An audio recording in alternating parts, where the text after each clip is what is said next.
Hello there. On the 27th of January, Friday last week, a horrifically horrendous and lethal attack took place against the Azerbaijani Embassy in Tehran. At around 8 a.m. local time, a gunman equipped with an AK-47 assault rifle abruptly stopped his car in front of the embassy building, crashing it into the vehicle of the diplomatic mission, left the car, passed through the security post with an officer posted therein by the Iranian government doing nothing visibly practical to stop him, perhaps out of fear or due to incompetence or possibly because of complicity. I'm far away from prejudgment. Then the assailants entered the premises, hastily following two embassy staff and eventually fired at them, fatally wounding the chief of security Orkhan Amashov and injuring the other two guards inside. Had it not been for the heroic efforts of Vasif Taghiyev, another member of the security staff, the attacker would have penetrated further into the interior of the embassy, murdering other members of the diplomatic mission. The trappings of a terrorist attack are clearly there, as far as one can ascertain from the CCTV footage in the public domain. Criminal investigations have been allegedly launched in Iran and most certainly been initiated in Azerbaijan. The question is, what is the real story behind this heinous attack? Tehran's now dismissed Chief of Police, Brigadier General Hossein Rahimi, was quick to issue a hasty explanation, claiming that the perpetrator was driven by family-related motives, arriving at the embassy with his two children, with the purpose of retrieving his wife, allegedly kept hostage in the premises. This account lost its credibility very quickly due to the CCTV footage revealing a completely different picture, with Hossein Rahimi losing his post, evidently for his blatant cock-up. There was another, even more deceitful version that engulfed the Iranian media right after the attack, suggesting that the perpetrator was Armenian. It later emerged the gunman is an Iranian citizen named Yassin Hussainzadeh. Tehran continues its attempts to reshape the narrative along the family context, with multiple interviews taken from the assailant by the local media, drawing on a picture of personal motives. These visibly deliberate efforts are not confidence-inducing. In fact, they appear to be a continuation of the earlier miserable attempts at engineering a shabby cover-up.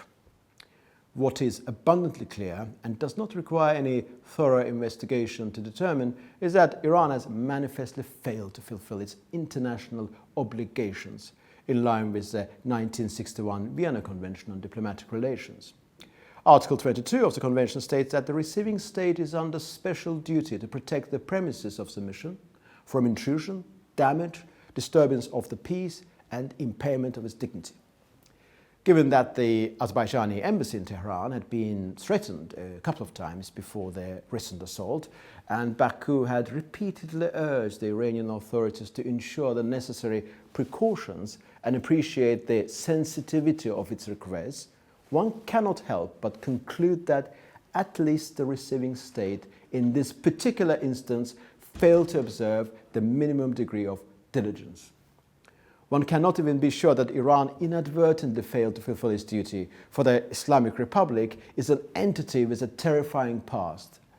This comprises a multitude of stories of various attacks on foreign diplomatic missions, both inside and outside its boundaries. The probability of the complicity of the Iranian special services in this terrifying affair remains very probable. The Islamic Revolutionary Guard Corps has never made any bones of its militant nature and modus operandi, with its recorded dastardly deeds across the globe speaking for themselves. It should not also be overlooked that the attack took place on the Holocaust Remembrance Day and shortly after the opening of the Azerbaijani Embassy in Israel, the nation Iran considers its arch-enemy. Perhaps it should also behoove one to recall that on the self-same day, a terrorist attack took place near a synagogue in Jerusalem, resulting in the deaths of 7 persons. I'm not suggesting these coincidences alone should form the basis of argument, but it is undoubtedly the case that they make one wonder. There are those who have expressed a view that at this juncture it could not have been within the best interest of Iran to plot and execute such an attack, for there had been serious bilateral attempts to normalize Azerbaijani-Iranian relations, and consequently this was the last thing Tehran needed. This sounds like a logical proposition. But common sense is not exactly the first consideration that comes to one's mind when one tries to see into the Islamic Republic's motives. Iran is a pariah state operating on multiple levels. It's not unheard of for Tehran to combine diplomatic negotiations on one side and perpetrate kidnappings and terrorist attacks on the other with the same nation. Tehran is capable of unbounded hypocrisy. One very good example is Iran's former Foreign Minister Javad Zarif, who's a very intelligent, suave, emollient man and a top-notch diplomat without a shadow of a doubt. Recall his countenance whilst responding to tough questions from Western journalists. When asked about the atrocities committed by Iran's Islamic Revolutionary Guard Corps in different parts of the world, he used to smile, deny accusations, plead ignorance, and quickly issue counterclaims with rustic and well-versed ease. He was absolutely great at defending the indefensible, being an ultimate example of treachery with a smile on his face, if I may borrow from the late Margaret Thatcher. He was the civilized face of the uncivilized regime. Iran most certainly needs more diplomats like him. And back to the point about defending the indefensible, it could be achieved successfully in the short term, but not indefinitely. By and large, beyond the specific context of the latest attack on the Azerbaijani Embassy in Tehran, one moment remains more or less clear. Contemporary Iran is evidently a malicious carbuncle on the face of humanity. And we all know what happens to carbuncles sooner or later. The self-same end, if some magical transmogrification does not happen, awaits the Islamic Republic of Iran, which is, by the way, neither Islamic nor a republic.